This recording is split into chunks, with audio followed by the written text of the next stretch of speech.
بسم الله الرحمن الرحيم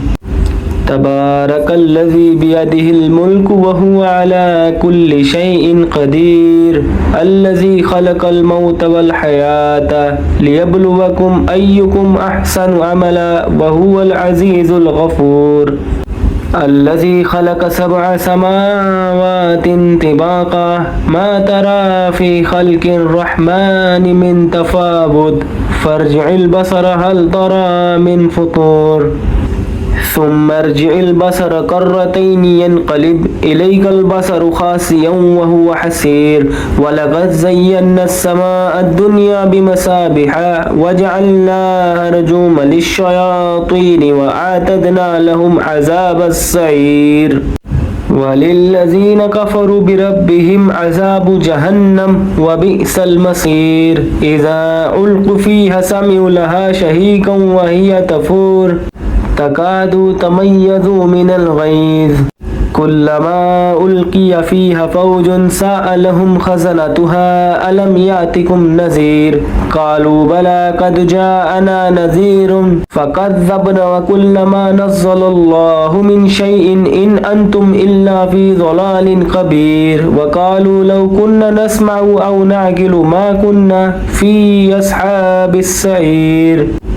فاعترفوا بذنبهم فسحقا لأصحاب السعير إن الذين يخشون ربهم بالغيب لهم مغفرة وأجر كبير وأسروا قولكم أو اجهروا به إنه عليم بذات الصدور ألا يعلم من خلق وهو اللطيف الخبير هو الذي جعل لكم الأرض ذلولا فامشوا في مناكبها وكلوا من رزقه وإليه النشور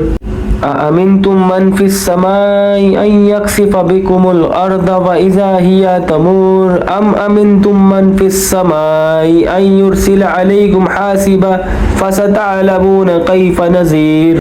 ولقد كذب الذين من قبلهم فكيف كان نكير أولم يروا إلى الطير فوقهم صافات ويقبضن ما يمسكوهن إلا الرحمن إنه بكل شيء بصير أمن هذا الذي هو جند لكم ينصركم من دون الرحمن إن الكافرون إلا في غرور أمن هذا الذي يرزقكم إن أمسك رزقه بل لجوا في عتو ونفور أفمن يمشي مكبا على وجهه أهدى أمن يمشي سويا على صراط مستقيم قل هو الذي أنشأكم وجعل لكم السمع والأبصار والأفئدة قليلا ما تشكرون قل هو الذي ذرأكم في الأرض وإليه تحشرون ويقولون متى هذا الوعد إن كنتم صادقين قل إنما العلم عند الله وإنما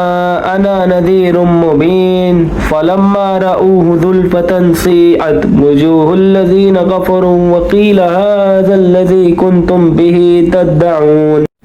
قل أرأيتم إن أهلكني الله ومن معي أو راحمنا فمن يجير الكافرين من عذاب أليم قل هو الرحمن آمنا به وعليه توكلنا فستعلمون من هو في ضلال مبين قل أرأيتم إن أصبح ماؤكم غورا فمن يأتيكم بماء معين